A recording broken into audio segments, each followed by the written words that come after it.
Sagrada Família, podcast.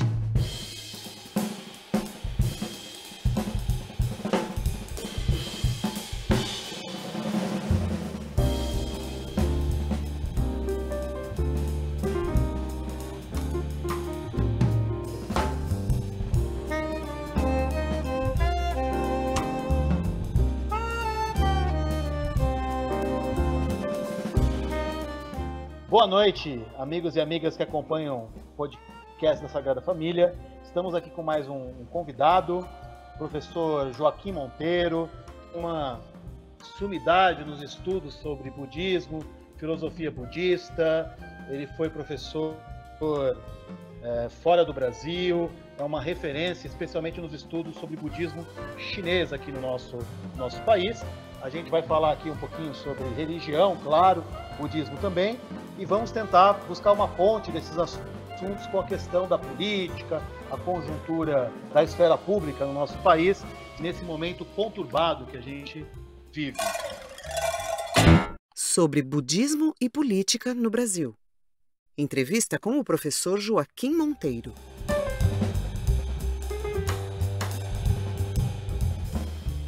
Bom, para começar aqui, eu vou começar provocando o professor Joaquim Monteiro e já vou lançar uma pergunta aqui.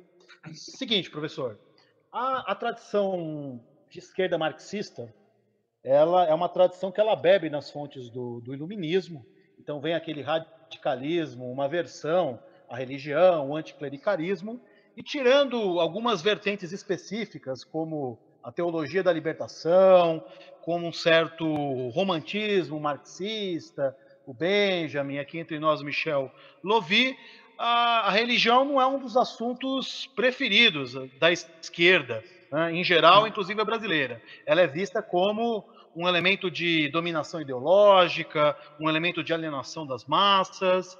E será que essa concepção, dentro da realidade brasileira, não é um equívoco, né? Um país como o nosso, que tem uma tradição religiosa, popular, tão antiga e tão forte? Será que não é necessário a esquerda dialogar com essa questão da religião, não deixar esse espaço ser cada vez mais dominado pelos grupos conservadores? Como que o senhor vê essa questão, por gentileza?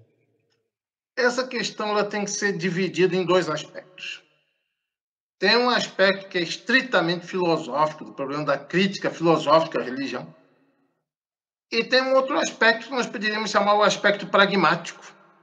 O aspecto, por exemplo, da influência das religiões na sociedade. O primeiro aspecto ele é bastante difícil, ele é bastante polêmico. A gente não poderia tratá-lo muito bem em um podcast bastante breve, embora eu tenha posicionamentos a respeito. Agora, o segundo aspecto, eu poderia dizer o seguinte. Eu percebo, quer dizer, na esquerda brasileira hoje em dia, por um lado, um sentimento de crise muito grande, por exemplo, a respeito do crescimento dos fundamentalismos, das implicações reacionárias dos fundamentalismos. Ao mesmo tempo, uma indisposição de debater sobre a religião, mesmo que seja criticamente. Ou seja, o problema, mais do que ser enfrentado, ele geralmente é contornado, ele é evitado. E, nesse sentido, eu acho que existe realmente um equívoco. Professor, a primeira pergunta foi uma pergunta mais geral, né, das relações entre religião e política e a esquerda marxista, mas agora trazendo isso para o budismo, né? Eu, por exemplo, estava vendo um texto uma figura conhecida aí, polêmica, né, da esquerda atual, Slavoj Žižek, nunca sei pronunciar esse nome, né? Que ele se mete a falar de tudo quanto é assunto, Hegel, Lacan, inclusive ele quis falar de budismo nos textos aí num livro, e ele faz uma espécie de acusação, de crítica, diz que o budismo, ou pelo menos essa versão ocidentalizada, ali dos Estados Unidos, anos 60, ele provoca uma certa indiferença, né? Os caras ficam lá meditando, todos pacíficos, e ficam indiferentes à realidade de dominação do capitalismo. Por outro lado, eu já vi também, até mesmo budistas que têm certamente mais conhecimento do assunto do que o Zizek, falando que um budista não deve se engajar em pautas como feminismo, ambientalismo, Tibete livre, porque essas pautas elas são meio que extrínsecas à prática em si do budismo. Então seria um equívoco, seria uma confusão, né? Confundir a religião com a prática da política. Então seria melhor deixar as duas coisas separadas, né, dentro dessa leitura. Como que o senhor vê essa relação entre budismo e política? Bom, antes eu vou fazer alguns breves comentários a respeito do Zizek. Eu também não sei pronunciar muito bem o nome dele, mas deixa isso para lá. Primeira coisa, né, quando você vai proceder a uma crítica, é você delimitar com clareza o objeto da tua crítica. Então, por exemplo, quando Zizek ele se refere ao budismo, as asserções dele são extremamente vagas. E, por exemplo, ele não delimita claramente, por exemplo, o meu objeto de crítica é o budismo tradicional como ele existe nos países asiáticos. Ou ele é, por exemplo, a contracultura, o New Age budista dos países ocidentais. Ele não define isso com clareza, ele oscila para lá e para cá. Esse é um primeiro problema. Segundo problema, eu me lembro de um artigo muito curioso dele, chamado, se eu não me engano, From Western Marxism to Western Buddhism, do marxismo ocidental ao budismo ocidental, em que ele começa com uma asserção que, para mim, no mínimo, é problemática, de que essa ideologia budista New Age seria, hoje em dia, a ideologia hegemônica dentro do capitalismo. Isso, para mim, é absurdo. O New Age, na verdade, ele pode ter diversas implicações, mas ele nunca foi hegemônico em absolutamente nada. Agora, o que me parece imperdoável no Zizek, sob o ponto de vista intelectual, se você quer fazer uma crítica consistente ao budismo, então, primeiro, você tem que pegar as asserções filosóficas de verdade do pensamento budista, que é uma coisa que ele nunca faz de uma maneira consistente. Bom, aí eu vou falar um pouco para escandalizar. Ele repete todas as idiotices que o Hegel escreveu sobre o budismo no século XIX. Hegel só sabia o que os orientalistas ocidentais diziam. As asserções do Hegel a esse respeito são completamente, eu diria mesmo, intelectualmente desonestas.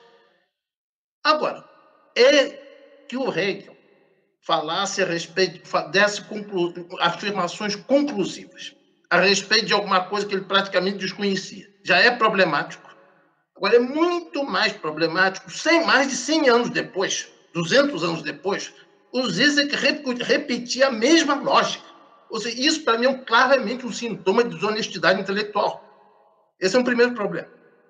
Segundo, existe a questão da função social do budismo, que é tão polêmica quanto a função social do cristianismo.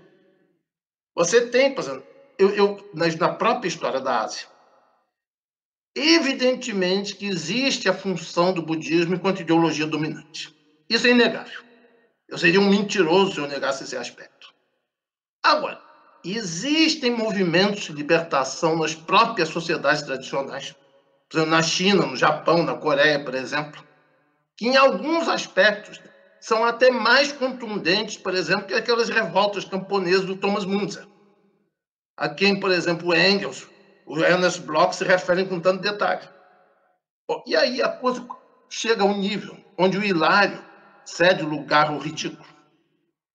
Tem aquele tijolaço que o Zizek escreveu sobre o Hegel, que ele tem um capítulo ali, não sei sobre qualquer coisa da física quântica, coisa do gênero.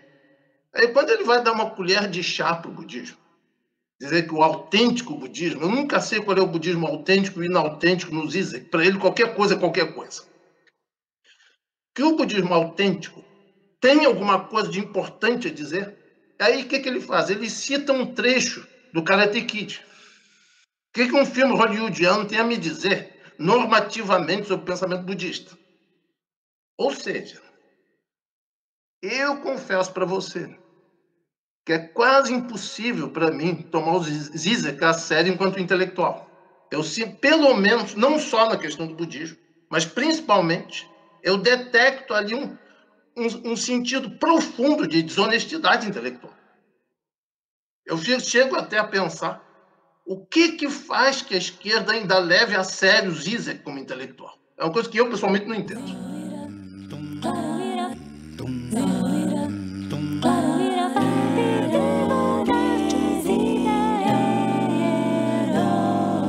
Sagrada Família. Professor, ainda continuando um pouco nessa questão de budismo e política, eu estava lendo uma entrevista do senhor já tem um tempo ao portal Bodhisattva, e ali eu vi que o senhor comentava a sua caminhada até o budismo, como você acabou chegando no budismo, depois a sua formação e experiência no Japão, né?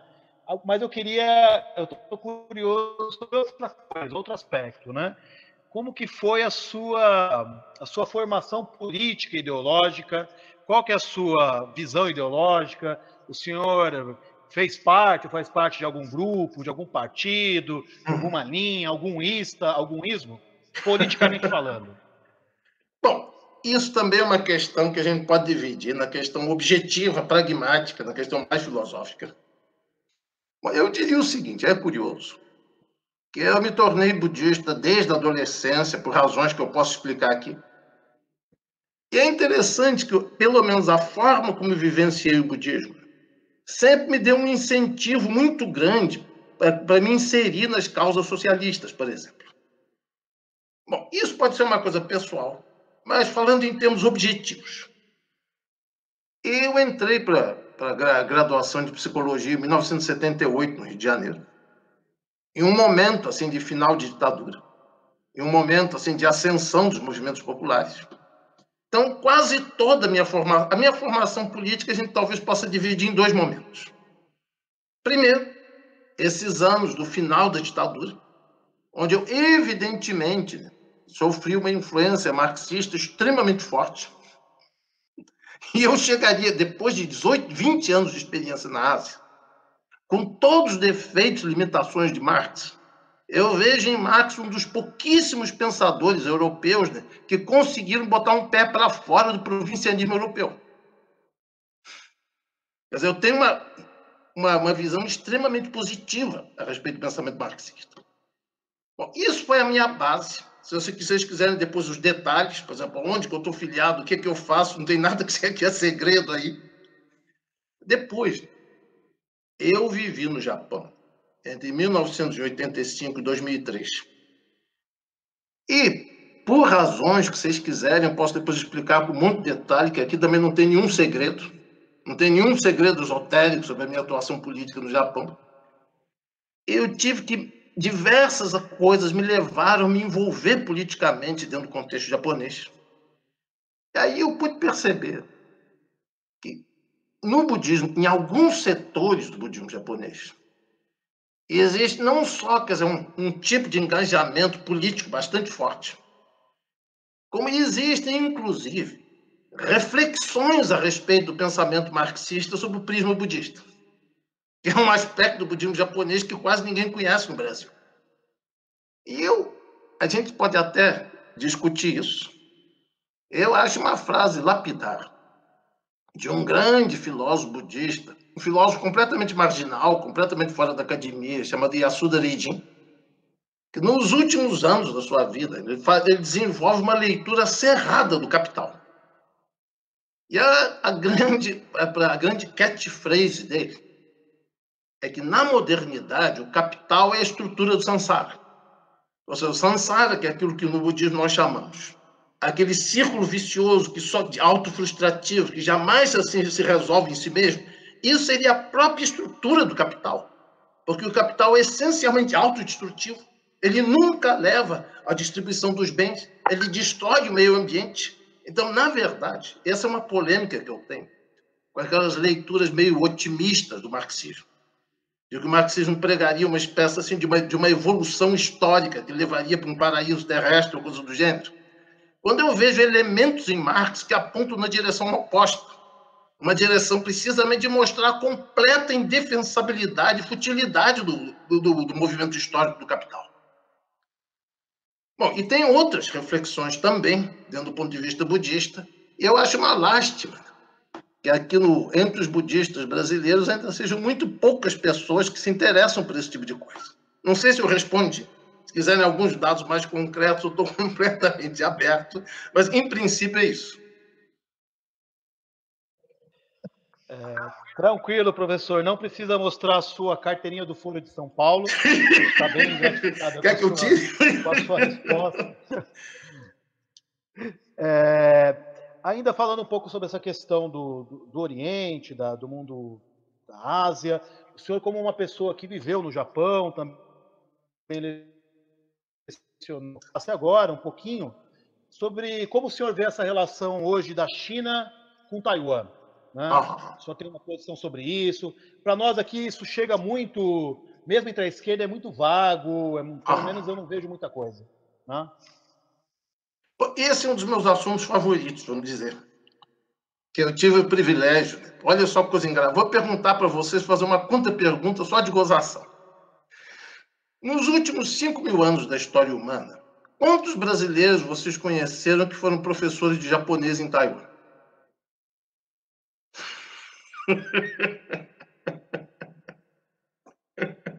Só o senhor, até o momento.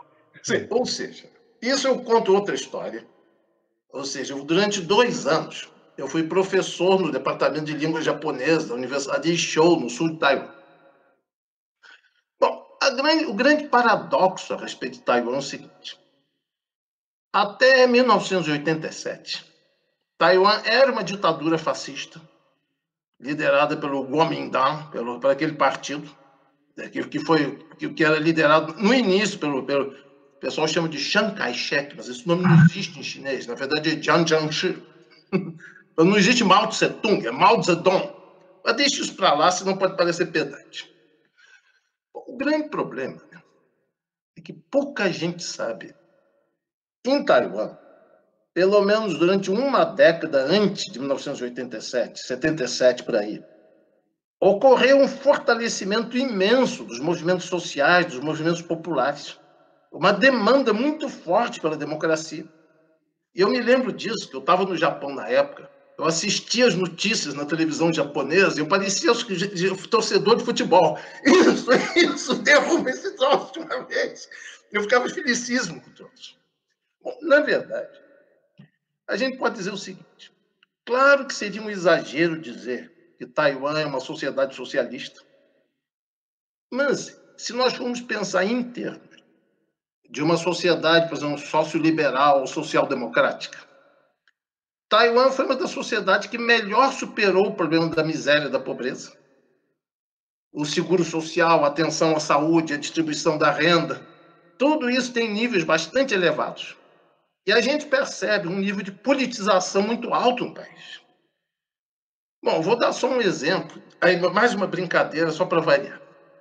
Quando eu estava fazendo meu translado do Japão para Taiwan, eu sabia que nas antigas ditaduras de Taiwan e da Coreia do Sul, a simples posse de obras marxistas, né, já justificava a prisão e muitas vezes a execução. Você podia ser preso e executado só pelo fato de você ter obras marxistas. Então, né, como eu não sabia como que a situação tinha mudado em Taiwan, eu confesso para vocês, eu deixei todas as minhas obras marxistas na residência de um amigo meu japonês e fui para Taiwan sem levar nenhuma. Agora, mal eu chego lá, percebo que na livraria da universidade tinha um monte de obras marxistas à venda. As livrarias do centro da cidade, né? Aí era uma maravilha, né? Que tinha marxismo ocidental, marxismo do continente, marxismo... Você podia até escolher qual dos marxismos que você queria. E às vezes voltava para a universidade, carregando quase que caixas de obras marxistas. Então eu percebi, né, que alguma coisa tinha mudado muito em Taiwan. Que eu diria o seguinte, eu vou fazer uma pequena provocação. E algumas figuras aí do suposto governo brasileiro talvez estejam um pouco enganadas a respeito de Taiwan. Não vou falar isso como uma coisa conclusiva, mas talvez seja pelo menos pensável, né, que Taiwan hoje em dia seja uma sociedade à esquerda do continente, em vários aspectos. Não é impensável. Agora, eu não vou concluir essa questão, eu vou colocar uma posição extremamente pessoal. Eu conheço razoavelmente os argumentos dos taiwaneses, no sentido de defender a independência do país em relação à China. Eu não ignoro uma série de demandas políticas e econômicas da China em relação a Taiwan. Eu acho que a gente tem que sair dessa mentalidade de condenar a China, de achar que a China é a origem de todos os males, que isso é bobagem, isso é clivagem ideológica do nível mais baixo. Temos que criticar a China, sim, mas em cima dos problemas efetivos que tem na China. não em cima de clivagem ideológica. Bom, mas o que eu gostaria que acontecesse é que ocorresse um debate político de altíssimo nível entre Taiwan e o continente, e que eles conseguissem resolver esse confronto, seja pela reintegração ou não, de uma forma política, de uma forma, como é que se diz, de uma forma racional. Essa é a minha grande. Se isso pode se realizar ou não, não sei, mas é o que eu gostaria que acontecesse. Que, inclusive, eu acredito, muito do que aconteceu em Taiwan a partir de 87 poderia contribuir muito para uma transformação positiva da sociedade chinesa. Eu não sou taiwanês, não posso assumir como está na moda, eu não tenho fala dos taiwaneses, mas pelo menos é o que eu gostaria que acontecesse. Sagrada Família, podcast. Bom, professor, como a gente não pode, então, pedir para o senhor falar no lugar dos taiwaneses, né, porque o senhor não tem o lugar de fala deles, né, seja lá o que for isso, vamos trazer para o Brasil, né, porque até onde eu sei o senhor é brasileiro, né, Sim. e pensar um pouquinho essa questão do budismo no Brasil, né. Eu não sou um pesquisador desse assunto, conheço muito por cima, infelizmente, mas pelo que eu vi, né, em alguns trabalhos aí sociológicos, históricos, hoje se fala de uma força do chamado budismo de conversão, né? E também alguns estudos apontam o crescimento do budismo em setores da classe média e até mesmo da classe mais alta, da burguesia, né? Isso de fato acontece? E se de fato acontece, o que está por trás desse interesse aí da nossa classe média no budismo? O senhor consegue falar um pouquinho sobre isso? É uma questão difícil, porque ela apresenta uma série de matizes.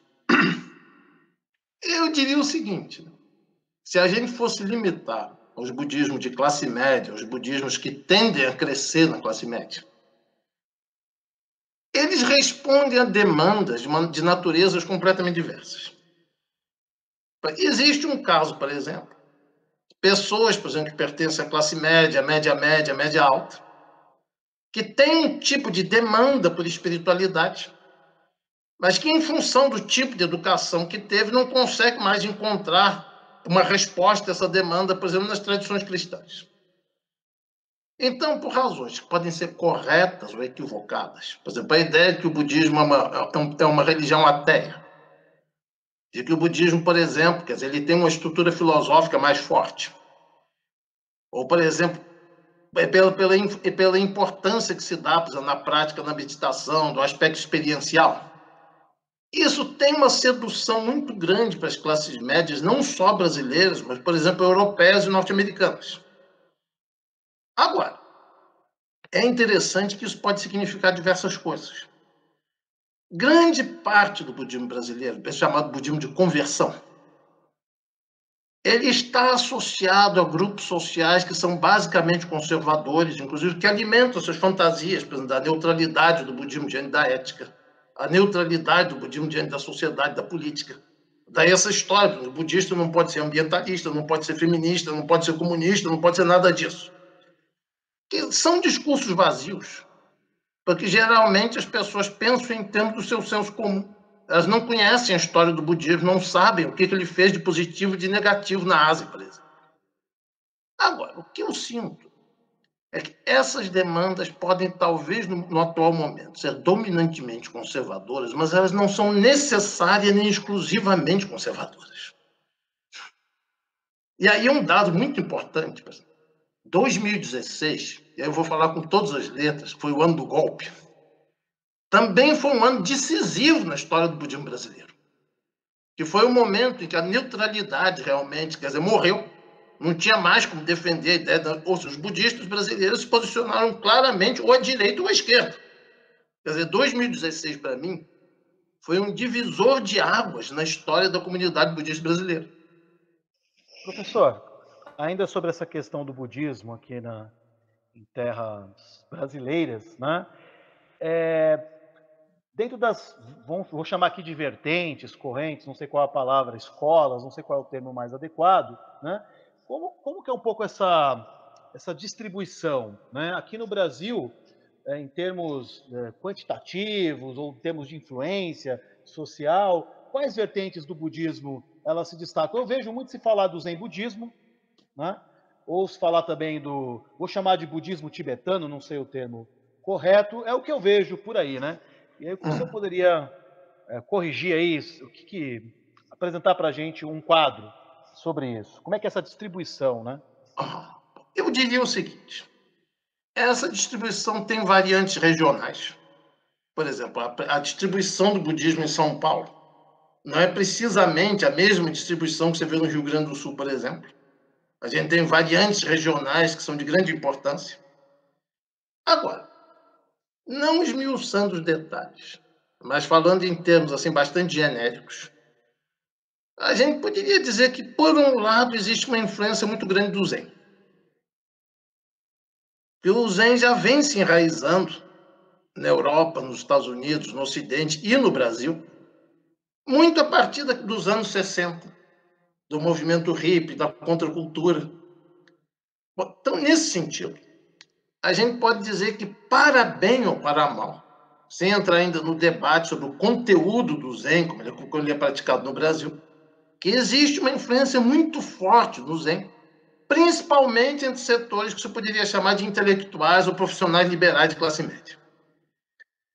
Agora, o budismo tibetano, ele é um caso mais tardio e mais complexo. E aí eu gostaria de chamar a atenção para o seguinte: o Brasil é um país que tem uma história curiosa, que seja em função da influência de algumas literaturas, ou, por exemplo, da influência da sociedade teosófica nos anos 20, 30 e 40 na sociedade brasileira, muito antes do primeiro tibetano pisar em território brasileiro, o brasileiro já tinha, né, uma imagética extremamente poderosa a respeito do Tibete.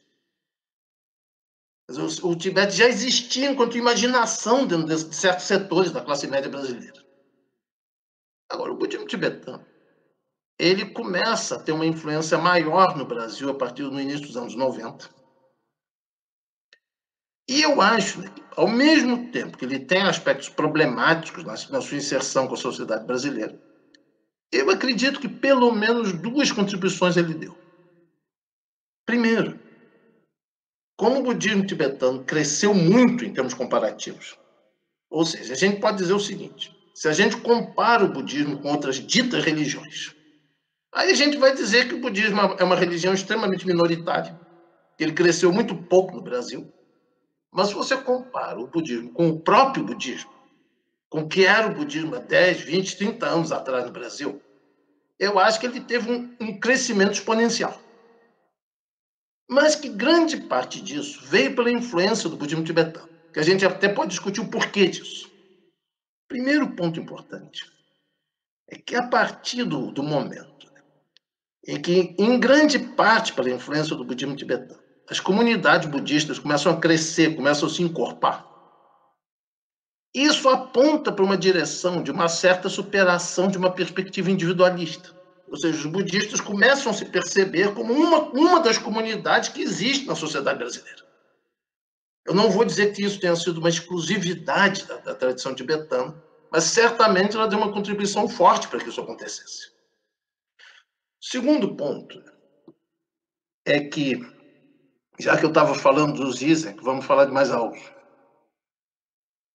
Nessa influência, por exemplo, do Zen, e eu não estou aqui discutindo o Zen enquanto tal, estou falando da forma como o Zen foi transmitido e compreendido a partir dos anos 60, na Europa, nos Estados Unidos, no Ocidente e no Brasil. Infelizmente, existe um pano de fundo de um anti-intelectualismo fortíssimo. Ou seja, estudar atrapalha, pensar atrapalha, analisar atrapalha. O que a gente tem que fazer é ficar parado em meditação, não pensar nada, vamos parar de pensar, vamos parar de julgar. Isso, em grande parte, aí eu vou dizer uma coisa que para alguns pode parecer radical. Isso, em grande parte, se deveu à influência absolutamente nefasta de um personagem chamado Diti Suzuki, Daisetsu Teitaro Suzuki. Eu acho que a obra do Daisetsu sobre o budismo é tão indefensável quanto a do Zizek. Se a gente analisar a textualidade do Daisetsu, a gente percebe a visão completamente absurda que ele tinha do budismo. E um dia eu gostaria até de escrever sobre isso. Mas o budismo tibetano, ele não é uniforme. Mas a tradição tibetana, ela tem um orgulho muito grande do pano de fundo do pensamento budista e indiano que foi transmitido dentro dela. E isso, principalmente em tradições como a Gelupa, por exemplo, leva uma grande importância ao estudo, à reflexão, ao debate, a uma ênfase na dimensão intelectual do budismo. Bom, eu não vou dizer que o budismo tibetano realmente existente no Brasil seja completamente livre de anti-intelectualismo, mas eu posso dizer seguramente, pelo menos dentro das comunidades budistas, que uma disposição maior de estudar, de compreender os sistemas filosóficos budistas e debater esses sistemas, isso fortaleceu em grande parte pela presença do budismo tibetano. E esse é um aspecto que eu valorizo. Eu digo de brincadeira, os tibetanos facilitaram imensamente meu trabalho no Brasil. Professor, ainda sobre o budismo, né? O senhor, até onde eu sei, pertence, vou chamar de escola, né? Se me corrija se estiver errado, do budismo da Terra Pura, né? Sim. Fala para a gente um pouquinho sobre essa vertente do budismo, onde ela surgiu, qual que é a diferença comparado, por exemplo, com o Zen e outras, por favor, porque realmente eu não sei nada a respeito. E imagino que os nossos ouvintes também não saibam muita coisa. Bom, aí eu vou ter que falar de uma forma bastante abreviada, porque o tema é de altíssima complexidade. Se vocês forem analisar, por exemplo, aquilo que muitas vezes a religião ingênua da Terra Pura. Peguem, por exemplo, as obras de um Sandal, as obras, por exemplo, do mestre Honen, como Senjakusho. A sutileza, o radicalismo intelectual presente na literatura da Terra Pura é um troço assombroso. Então existe um preconceito muito grande a respeito dela. Mas diria o seguinte, aí é um tópico, né, que vale a pena de discutir com os marxistas minoritários que têm interesse na questão da espiritualidade, da religião. Eu diria que uma característica muito forte do budismo da Terra Pura é que ele tem uma estrutura teórica, por assim dizer, em que o elemento mítico, mitológico e o elemento filosófico são praticamente inseparáveis. Então, por exemplo, o mito do Buda Amitabha criando a sua terra pura em benefício de todos os seres sensíveis. Elementos que são fortemente mitológicos e magéticos. Estão essencialmente associados, né, com um tipo de estruturação filosófica que, às vezes, é prodigiosamente rigorosa. Ou seja, às vezes eu penso que a força que o budismo da Terra Pura adquiriu, por exemplo, em países como a China, como o Japão, vem dessa combinação. Ou seja, ele tem um apelo emocional muito forte a nível popular, mas ele tem também um pensamento capaz de sustentar suas proposições. Mas depois, em outras ocasiões, a gente pode discutir isso com mais detalhe. Bom, uma segunda característica, aí falando ainda em termos, né, muito teóricos, por assim dizer, o budismo da Terra Pura, ele conseguiu, mais do que qualquer outra escola, superar a diferença entre monges e leigos, entre monges e laicos, em termos da realização espiritual. Que é a razão que faz que na China e no Japão ele tem uma força prodigiosa. Eu me lembro, em Taiwan, quando eu vivi por lá, você viaja de trem ali pelas estações em Taiwan, é uma coisa prodigiosa. Tudo que é casa tem escrito o nome do Buda Amitabha, Namo Amitofo. O Amitofo é quase que como é que se diz, que uma frase básica na sociedade taiwanesa ou chinesa.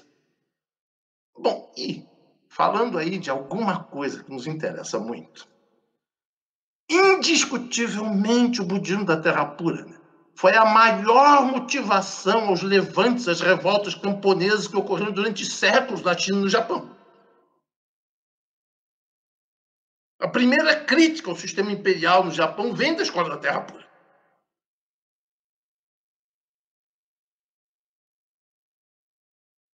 Que não significa que as organizações, que as instituições da escola da Terra Pura não sejam conservadoras ou não tenham aspectos conservadores, mas tem aquela dinamite bloquiana, aquela coisa meio explosiva que o Bloch detectava em certas mitologias religiosas.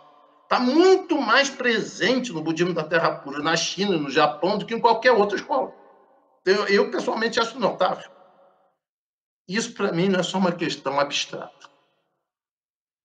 Eu vivi durante muitos anos, enquanto monge, no interior do Japão, em comunidades camponesas japonesas.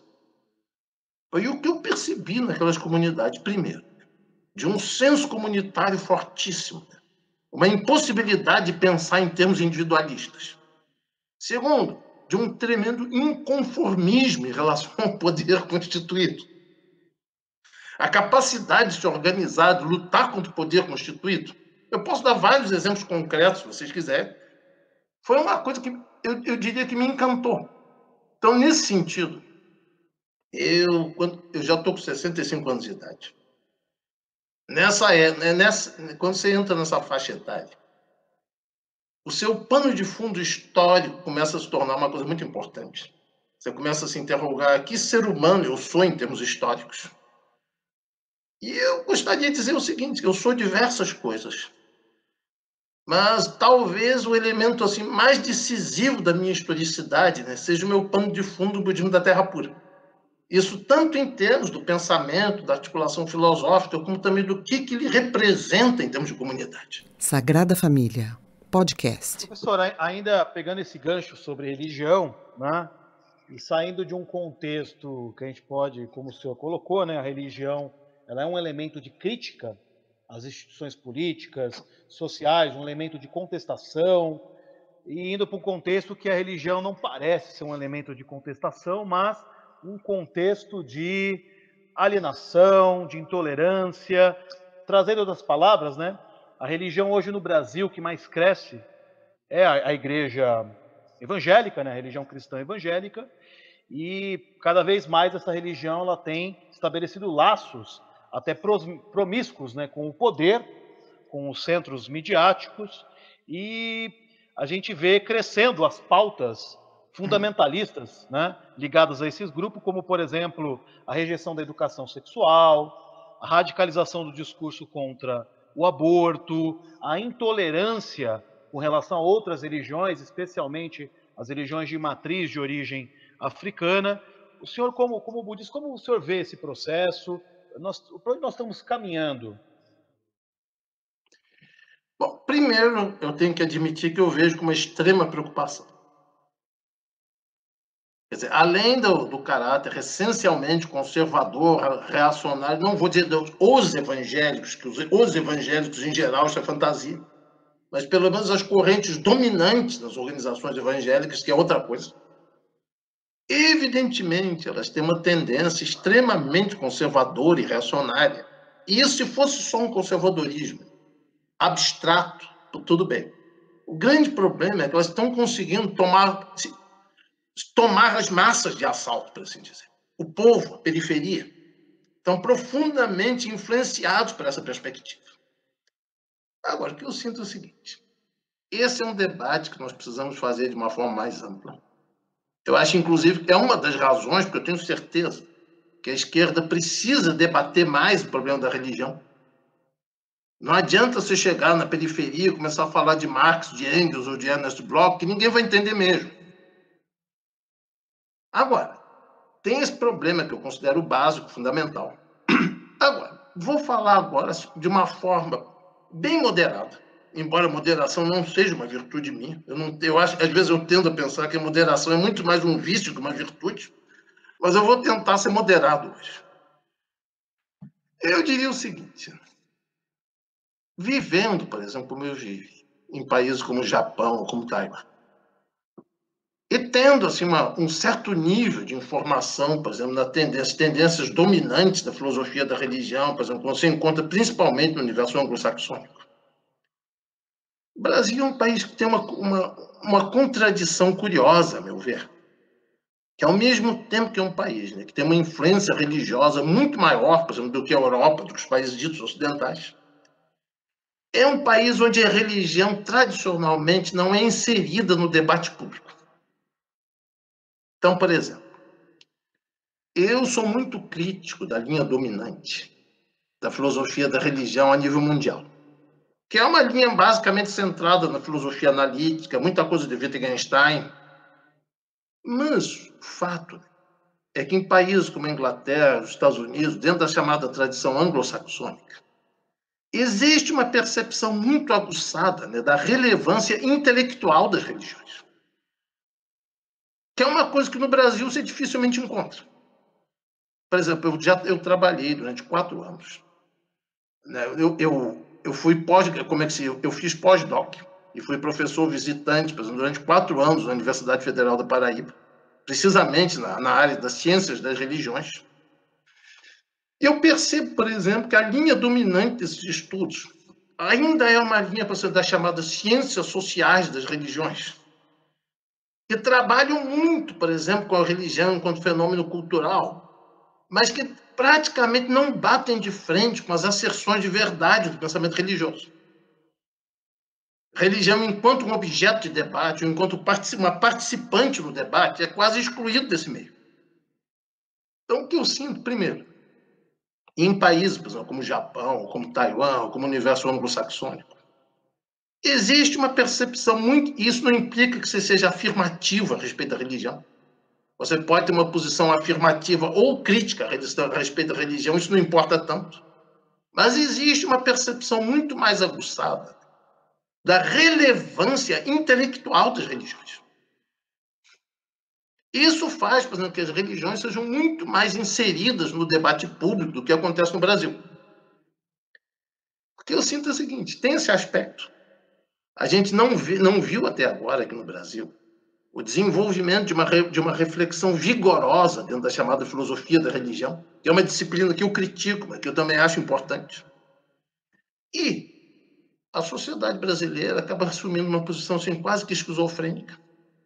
Você tem uma massa da população que é fortemente marcada pelo universo religioso, mas que tradicionalmente as ditas elites, curiosamente, tinham um certo desprezo intelectual pela religião.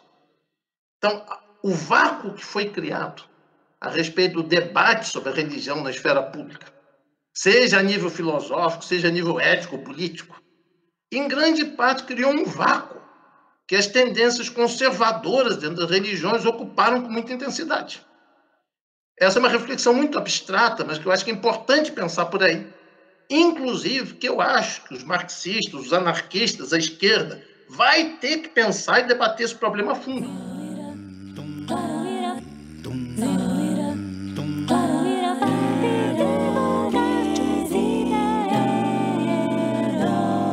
Sagrada Família. Falando ainda um pouco dessa questão de budismo e religião, budismo e filosofia, eu queria trazer aqui para a nossa discussão, eu lembrei de um assunto interessante, um autor que, de certa forma, ele foi uma espécie de intermediário, né, de ponte, se bom ou ruim, isso aí cada um pode fazer sua avaliação, mas é o caso do René Guénon, né? Foi um autor que teve um impacto nos estudos, especialmente os estudos sobre a Índia e a cultura indiana, mas também sobre outras regiões do Oriente, outras religiões ligadas ao Oriente. E o Guénon, especificamente sobre o budismo, ele tem uma posição curiosa, né? Porque parece que inicialmente ele não considerou o budismo uma religião ortodoxa, né? Porque supostamente o budismo romperia com as castas, com a hierarquia espiritual, mas depois, parece que por influência do Marco Palles, né? Ele acabou reintegrando o budismo nos ramos da tradição universal, unânime, etc, etc. Mas o que eu queria perguntar, menos sobre a posição do Guénon, a curiosidade é a seguinte, o budismo, afinal, ele é igualitarista, ele é contra a ideia de castas, na visão do senhor? Essa é uma questão. Todas as religiões, as ditas religiões históricas, elas têm um certo conflito entre que é a sua forma real e institucional de ser e os seus elementos normativos. Bom, eu não diria que o budismo é incondicionalmente igualitarista em todas as suas manifestações históricas, que isso seria absurdo, seria uma mentira. Mas, indiscutivelmente, isso eu já vou fazer um pouco um comercial. A minha tese de doutorado, que eu publiquei no Japão, Eu traduzi para o português, ela deve ser publicada em breve aqui no Brasil, entre o final de outubro e início de novembro. E na minha tese, eu trabalho especificamente com o que seria a concepção do Estado e da política no pensamento budista. É uma coisa que no Brasil quase ninguém apoia. Bom, o que a gente pode dizer é o seguinte: se a gente pega textos, por exemplo, como o Agana Sutta, ou Mahanasi Sihanada Sutta, do Canon Pali, tem os equivalentes chineses desses textos todos, a gente constata que existe no budismo um pensamento político, uma concepção do Estado que difere completamente da ortodoxia hindu. Ou seja, aquela ideia, por exemplo, que o poder secular ele surge a partir de uma prerrogativa divina. Isso, por exemplo, o que acontece, por assim dizer, no mito budista? A sociedade está numa situação de um caos completo. Aí os aldeões se reúnem e escolhem um líder para colocar ordem na sociedade, por assim dizer. Isso é prodigioso. Que 500 anos antes de Cristo já tinha uma articulação de alguma coisa muito parecida com uma teoria do contrato social. Então, seja em termos da relativização das castas, seja em termos da compreensão não só da formação do Estado, mas das próprias funções do Estado. Porque dentro da concepção budista do Estado, a função básica do Estado é a distribuição da renda. Ele não serve para outra coisa. Se o Estado não procede à justiça econômica, ele não tem razão de ser. Mas então, é claro que eu não vou colocar aqui que as concepções budistas, como aparecem nos textos, né, de 500 anos antes de Cristo, 200, que elas seriam aplicáveis sem nenhuma mediação à sociedade contemporânea. Mas o fato é que existe um pensamento político, uma concepção do Estado, da formação do Estado, das funções do Estado, que difere radicalmente do que era a regra no pensamento indiano. E eu acredito que seria o aspecto normativo que reemerge em diversos momentos da história, incluindo aí a presença do budismo nas revoltas camponesas, chinesas e japonesas, por exemplo. Professor, ainda sobre essa ponte, né, entre budismo e ocidente, o trabalho de alguns filósofos ocidentais, o senhor comentou sobre Hegel, né, que certamente não conhecia muita coisa sobre budismo, sobre filosofia indiana, ele comprou ali por cima o que ele pegou em alguns orientalistas. A gente tem depois o Schopenhauer, né, que parece ter um pouquinho mais de conhecimento, talvez um acesso melhor às fontes, não sei. Mas eu queria que o senhor falasse sobre uma coisa chamada Escola de Kyoto. Explicasse para nós o que foi a Escola de Kyoto, qual que é a sua importância nesse debate da filosofia europeia com a filosofia budista e oriental. Esse é um tema interessantíssimo. Eu vou falar de possivelmente de um prisma extremamente pessoal, até o momento que eu possa falar de uma forma mais sistemática sobre o que é a Escola de Kyoto. Primeiro ponto. Se o pensamento budista, o pensamento confucionista, o pensamento japonês tradicional, antes do século XIX, digamos, se ele pode ou não ser considerado filosofia, a respeito disso existe debate. Mas a filosofia ocidental, ela começa a exercer uma influência muito grande no Japão a partir da modernidade, principalmente a partir dos cursos de filosofia na Universidade de Tóquio, que são o ponto de partida disso tudo. Isso já antecede a Escola de Kyoto. No final do século XIX, a gente tem pensadores como Kyozawa Manshi, como Inoue Enryo, como Inoue Tetsushiro e muitos outros, que passaram pela reflexão filosófica ocidental. Bom, certamente existiam elementos fortemente conservadores nessa primeira articulação, mas uma sacada que os japoneses tiveram, que eu considero genial. Por que os japoneses, naquele processo de modernização, enfatizando a técnica, a ciência, a tecnologia, por que eles deram tanta importância para a filosofia? A minha resposta é o seguinte, que os japoneses tiveram uma intuição genial do caráter central da filosofia na formação das hegemonias culturais. No próprio confronto com a hegemonia ocidental. Então, isso é um pano de fundo que a gente tem desde o final do século XIX. Agora, a escola de Kyoto, se a gente for pensar em termos do seu início, tem o Nishida Kitaro, que inclusive fazendo mais um comercial aqui, fui eu o primeiro tradutor do Nishida Kitaro para o português, que é considerado por muitos, né, o primeiro filósofo sistemático japonês na modernidade. Agora, eu não vou me deter muito aqui, em termos, por exemplo, de uma avaliação do Nishida indivíduo. Que eu sinto o seguinte, a escola de Kyoto, ela apresenta uma certa ambiguidade. Porque, por um lado, ela é uma leitura extremamente japonesa da tradição filosófica ocidental.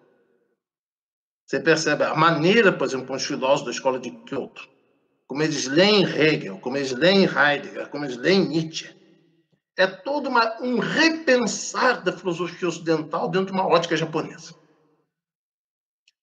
Por outro lado, como essa questão de se era possível falar de uma filosofia japonesa antes da introdução da filosofia ocidental, já se colocava desde o final do século XIX. E isso vai adquirir uma premência muito grande nas décadas de 20 e 30 do século XX, quando o Japão está se preparando para disputar o terreno com a hegemonia ocidental no mundo. Isso vai adquirir uma premência muito maior. Bom, daí, né, alguns estudos que aparecem na escola de Kyoto sobre o pensamento budista, estudos, por exemplo, sobre o budismo primitivo, sobre autores da Idade Média japonesa, como Shinran, como Dogen, como diversos outros. Bom, a escola de Kyoto é tudo isso e muito mais coisa. Agora, aí eu vou entrar um pouco na minha visão estritamente pessoal. A escola de Kyoto, em termos políticos ou sociais, ela é ambígua. Que nós temos, por exemplo, os dois autores filósofos marxistas mais importantes do Japão moderno, que foram Tosaka Jun e Miki Kyoshi. São duas figuras que tinham pelo menos duas coisas em comum. Que eles se formaram no contexto da escola de Kyoto e desenvolveram uma perspectiva de esquerda, em parte acompanhando, em parte rompendo com a escola de Kyoto. E é lastimável que todos os dois morreram torturados na prisão. Todos os dois pagaram com a vida pela sua ousadia política. Bom, agora, a linha dominante da escola de Kyoto, pensadores, por exemplo, como Nishida Kitaro, Nishida Nikeichi, com todos os méritos que eles possam ter, eu acredito que eles participaram assim, de uma reconstrução ideológica basicamente conservadora do sistema imperial, do sistema político estatal japonês como um todo. Agora, uma figura, para mim, a figura mais fascinante da escola de Kyoto, que não é nem o grupo marxista radical expresso pelo Tosaka Jun ou Miki Kyoshi, mas também não é a linha dominante estritamente conservadora. É a figura que eu critico muito ele. Às vezes eu paro para pensar. Da mesma forma que Marx teve que se confrontar com Hegel. Ou seja, Marx via que Hegel tinha uma visão do Estado conservador, que tinha aspectos da dialética que eram trancados, que eram ahistóricos. Mas, ao mesmo tempo, ele sentia no método dialético alguma coisa que era essencialmente radical e explosiva. Então, a ambiguidade que Marx sentia em relação a Hegel, eu não posso sentir porque eu não tenho essa premência em relação ao Hegel. Mas, na minha biografia pessoal, eu sinto em relação a esse terceiro filósofo chamado Tanabe Hajime. Tanabe Hajime, ele tinha elementos conservadores, ele tinha elementos reacionários, isso eu jamais negaria. Mas existe alguma coisa de extremamente radical no pensamento dele, que eu acho que justifica uma retomada, inclusive no contexto do Brasil atual. E aí eu vou colocar só dois pontos, porque a entrevista hoje é breve. Primeiro, Tanabe Hajime, ele estudou com Heidegger na Alemanha por volta de 1922. Consta, inclusive, que ele foi o primeiro a escrever um artigo sistemático sobre a filosofia heideggeriana fora da Alemanha. Mas ele tinha uma coisa que eu considero absolutamente notável, que é o seguinte. Infelizmente, o Japão é um país cheio de epígonos do Heidegger. Se a gente fosse pegar a quantidade de bobagens que os japoneses durante décadas escreveram sobre o Heidegger, acho que nem a biblioteca da USP conseguia guardar tanto livro. A gente tinha que esvaziar tudo o resto para deixar só esse material. Mas que pouca gente percebe.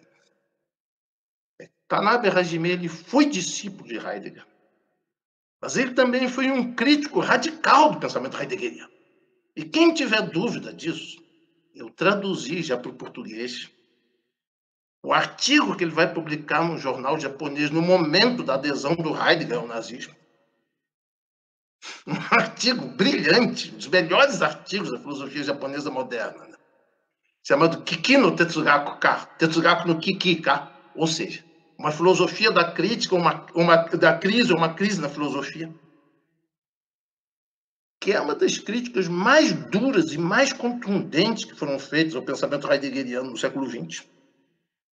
E eu diria isso, que a conclusão, Tanabe Hajime, é que a adesão ao nazismo explicitou a incapacidade da filosofia heideggeriana de pensar a ética e a política.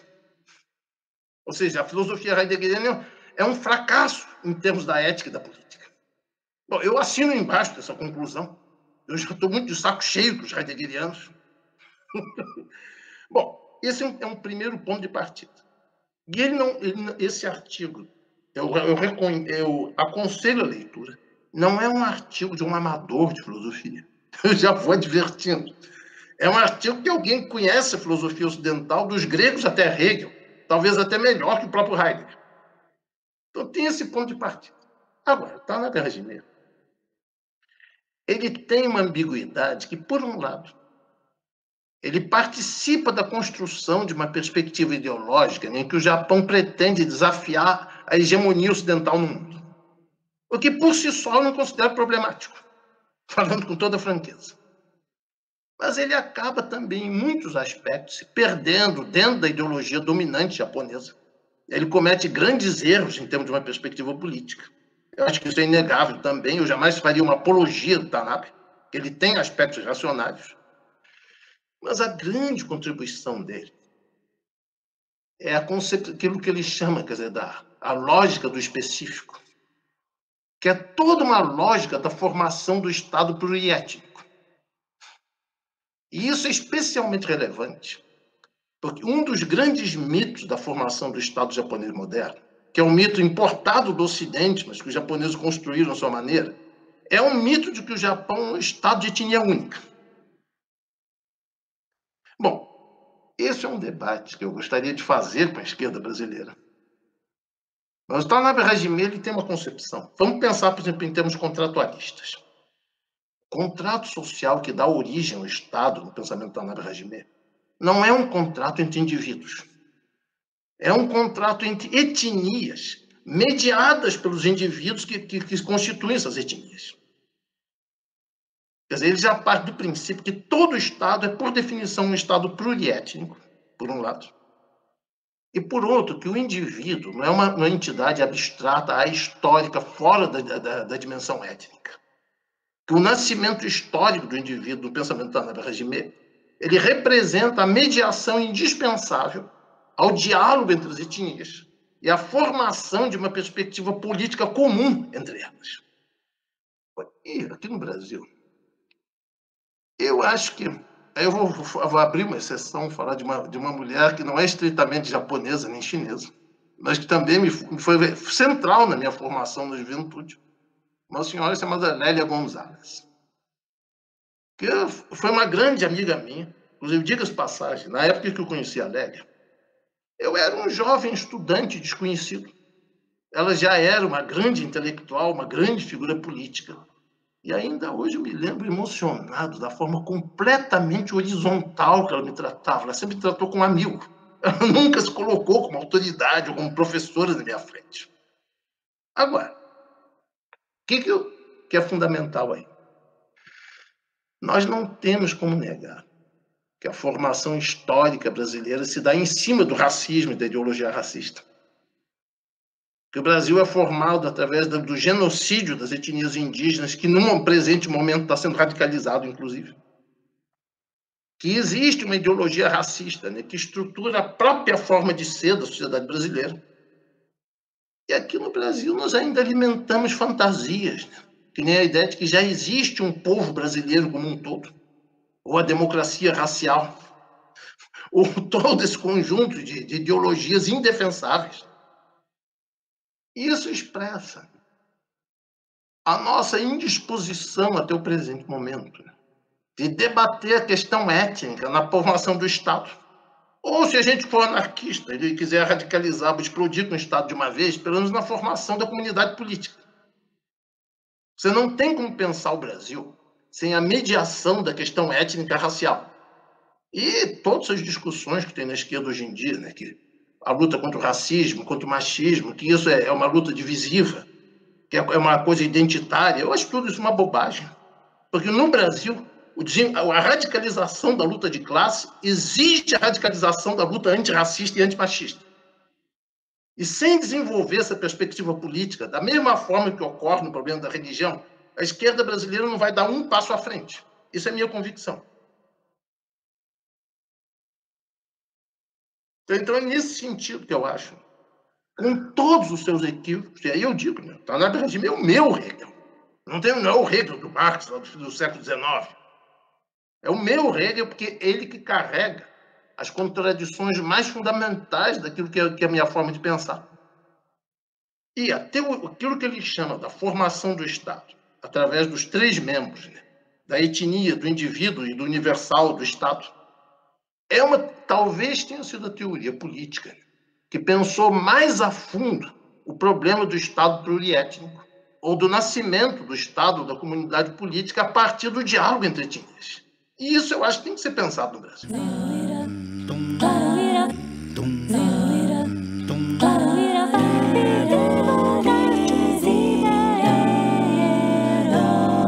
Sagrada Família.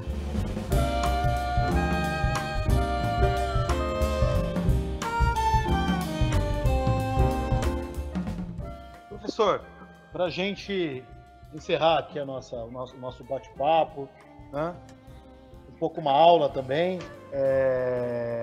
queria que o senhor comentasse o seguinte: para aquele camarada, né, que ele assistiu, por exemplo, O Último Samurai, né, aquele filme hollywoodiano, e ele está talvez pensando que o budismo é aquele negócio de esvaziar a mente, não sei o que o senhor recomendaria como uma leitura introdutória, séria, ao budismo? O que a gente tem acessível aí para uma iniciação ao budismo, nas leituras, né? Não me constrange a fazer autopropaganda, comerciais de novo. Eu já tenho um livro publicado no Brasil, lá pela Universidade Federal da Paraíba. A minha tese de doutorado, traduzida do japonês, deve ser publicada em breve, e eu recomendo esses textos incondicionalmente. Agora, o que eu sinto é o seguinte: infelizmente, a gente ainda tem poucas expressões de um pensamento budista em língua portuguesa. Então, por exemplo, eu tenho um colega que eu tenho um profundo respeito por ele, que é o professor Giuseppe Ferraro, lá de Belo Horizonte, que ele produziu uma tradução de altíssima qualidade, de altíssima competência dos Mula Madhyamika Karika, dos versos fundamentais do Caminho do Meio do Nagarjuna. Nagarjuna é outro autor polêmico, eu sou muito crítico a respeito dele, mas o fato é que ele é um clássico, e é importante ler os clássicos. Então, nessa vertente, os trabalhos do professor José, outras publicações que surgiram pelo UFMG, ou, por exemplo, daquele simpósio da filosofia oriental na Unicamp, tem muitos materiais aí que são muito ricos, em termos de compreender, de desenvolver uma perspectiva intelectual do budismo.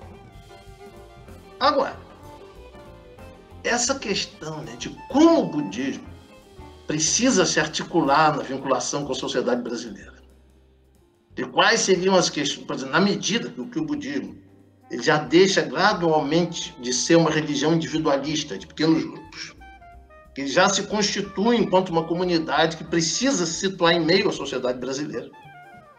Então, eu acredito que esse tipo de reflexão, que coloque, que explicite as questões que a gente discutiu essa noite, né? Isso ainda está por ser escrito. E em que pese minha idade já avançada, eu gostaria de ser um dos protagonistas desse processo de escrita.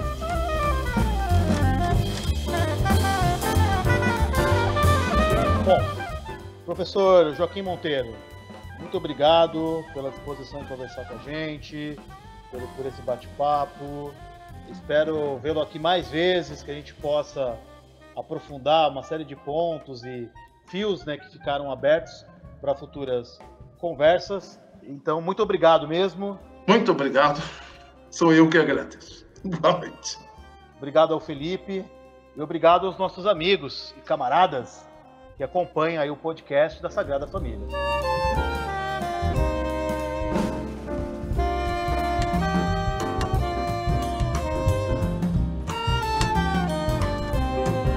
Escreva para nós pelo e-mail sagrada.familia.podcast@gmail.com ou através dos nossos perfis nas redes sociais, Twitter, Facebook e Instagram.